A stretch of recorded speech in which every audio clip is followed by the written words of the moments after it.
வணக்கம். Triple A கிளம்புதல் ஜோதிராஜ் வரதராஜன். இன்று நான் பார்க்க இருக்கும் தலைப்பு வியாபாரத்தில் வெற்றி பெறும் யோகம் யாருக்கு.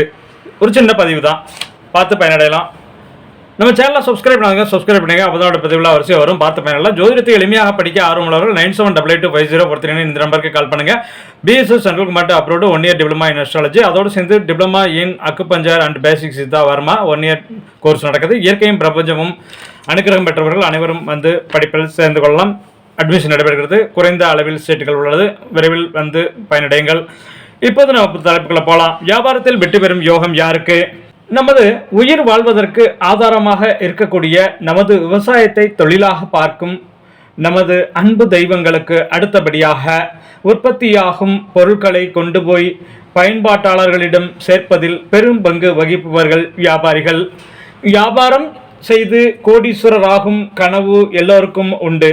ஆனால் எல்லோராலும் வியாபாரத்தில் வெற்றி பெற முடிவதில்லை. ஒரு சிலர் வியாபாரத்தில் நல்ல லாபம் பார்க்கிறார்கள். வியாபாரத்தில் வெற்றி பெறுவதற்குரிய ஜாதக அமைப்பு எப்படி இருக்கும் என்பது பற்றிதான் இந்த பதிவு. வாழ்க்கைக்கு முக்கிய தேவை பணம் ஆகிறது. ஆனால் பணமே வாழ்க்கை இல்லை என்பதையும் புரிந்து கொள்ள வேண்டும்.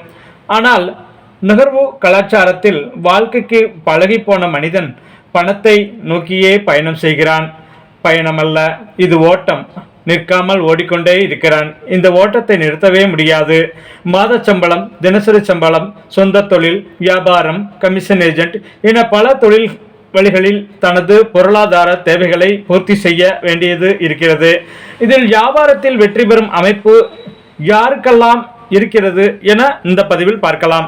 பணம் என்பது சம்பளதாரர்கள் தவிர மற்றவர்களுக்கு செய்யும் தொழில், வியாபாரம் ஆகிய 2 வழிகளில்தான் கிடைக்கிறது.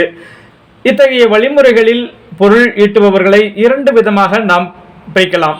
சிலர் தங்களின் அறிவை முதலீடாக கொண்டு பொருள் ஈட்டுபவர்கள்.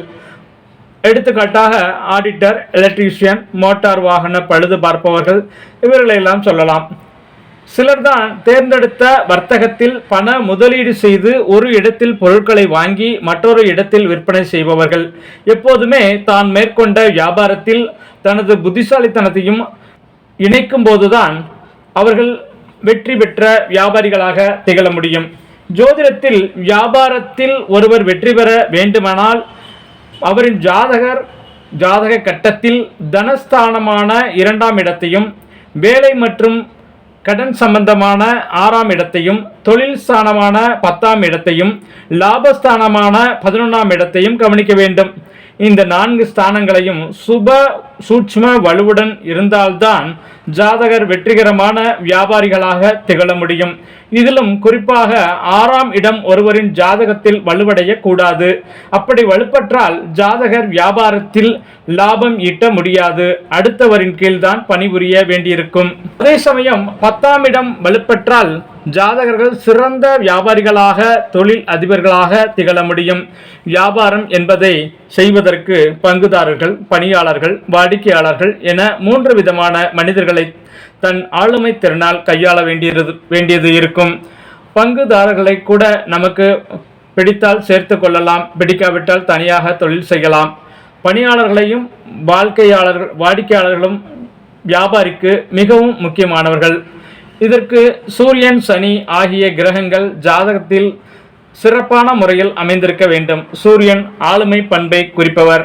சனி தனக்கு கீழ் பணிபுரிபவர்களை குறிப்பவர். மேஷ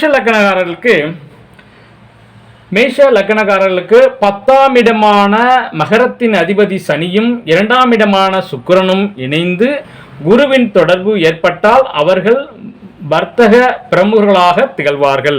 பார்த்தீங்களா, 10ஆம் இடபதி சனியும் 2ஆம் அதிபதி சுக்கிரனும் குருவின் தொடர்பு ஏற்பட்டார். அடுத்து ரிஷப லக்னக்காரர்களுக்கு 9, 10 அதிபதியான சனியுடன் 2ஆம் அதிபதியான புதன் மற்றும் சுக்கிரனுடன் இணைந்திருந்தால் அவர்கள் வியாபாரத்தில் வெற்றி பெறுவார்கள். மிதுன லக்னக்காரர்கள் 10ஆம் இடமான மீனத்தின் அதிபதி குரு இவர்களுக்கு அதி நட்பு ஸ்தானமான சிம்மத்திலும் விருச்சிகத்திலும் குரு பகவான் இருந்து லக்னாதிபதி புதனும் சந்திரனும் வலுப்பற்றால் ஜாதக வியாபாரத்தில் சிறந்து விளங்குவார். கடகலக்கணக்காரர்களுக்கு 10ஆம் இடமான மேஷ அதிபதி செவ்வாய், சுபத்துவ சூட்சும வலுவுடன் குரு மற்றும் வளர்பிறை சந்திரனுடன் இணைந்திருந்தால் ஜாதகர் வியாபார புலியாக திகழ்வார். அடுத்து சிம்ம லக்கணக்காரர்களுக்கு பகையாளியான சுக்கிரன் 6, 8, 12 ஆகிய இடங்களில் மறைந்து இவர்களுக்கு 2ஆம் இடமான கன்னி புதனுடன் இணைந்து குருவின் பார்வை பெற்றால் ஜாதகர் மிகப்பெரிய தொழில் அதிபராக திகழ்வார். ஓகேவா. அடுத்து கன்னி லக்னக்காரர்களுக்கு பாக்கியாதிபதியான சுக்கிரனுடன் புதன் இணைந்து, பாக்கியாதிபதி 9ஆம் அதிபதி சுக்கிரனுடன் புதன் இணைந்து பூர்வ புண்ணியஸ்தானமான மகர அதிபதி சனி 5ஆம் அதிபதி இருக்கு இல்லையா, சனி சூட்சும வலுவுடன் இருந்தால் ஜாதகர் சிறு வயதிலிருந்தே தொழில் அதிபராக திகழ்வார். சிறு வயதிலிருந்தே தொழில் அதிபராக திகழ்வார். துலாம் லக்னக்காரர்களுக்கு வளர்பிறை சந்திரனுடன் குரு புதன் சேர்க்கை இருந்தால், வளர்பிறை சந்திரனுடன் குரு புதன் சேர்க்கை இருந்தால் அவர்கள் போடும் கணக்குகள் திட்டங்கள் தப்பாமல் வெற்றியாகும். இதனால் இவர்கள் தொட்டதெல்லாம் பொன்னாகும். துலாம் லக்கணத்தின் சின்னமே தராசுதான். அதனால்தான் உலகின் மிகப்பெரிய அதிபர்கள் எல்லாம் துலாம் லக்கணத்தில் பிறந்தவர்களே. அடுத்து விருச்சிக லக்கணக்காரர்களுக்கு 2ஆம் இடமான தனுசு அதிபதி குருவும் 10ஆம் அதிபதி சூரியனுடன் சந்திரனும் இணைந்திருந்தால் அவர்கள் வியாபாரத்தில் கொடியேற்றி பறப்பார்கள். அடுத்து தனுசு லக்கணக்காரர்களுக்கு 10ஆம் இடமான புதனும், தனுசு லக்கணக்காரர்களுக்கு 10ஆம் இடமான புதனும் சுக்கிரனும் இணைந்திருக்க, புதனுடன் சுக்கிரனும் இணைந்திருக்க அவர்கள் வலுப்பற்ற குரு சனி பார்த்தால் இவர்கள் நல்ல வர்த்தக பிரமுகர்களாக திகழ்வார்கள். அடுத்து மகரம். மகரம் பார்த்தீங்கன்னா 10ஆம் இடத்த அதிபதி ராஜ அதிபதி சூரியனும், அடுத்து துலாமதிபதி சுக்கிரன் புதன் இணைந்திருந்தால் கடுமையான உழைப்பால் சுய முன்னேற்றம், அதாவது தன்னுடைய கடுமையான உழைப்பால் படிப்படியாக முன்னேறி பெரிய அளவில் சாதனையாளர்களாக திகழ்வார்கள் வியாபாரத்தில். அடுத்து கும்பலக்கணக்காரர்கள் 10ஆம் இடமான விருச்சிகத்தின் அதிபதி செவ்வாயும் 11ஆம் இடமான தனுசு அதிபதி குருவும் இணைந்து சுகத்துவம் பெற்றிருந்தால் ஜாதகர் மிகச் சிறந்த ஜாமவான்களாக வெற்றி பெற்று செல்வந்தராக திகழ்வார்.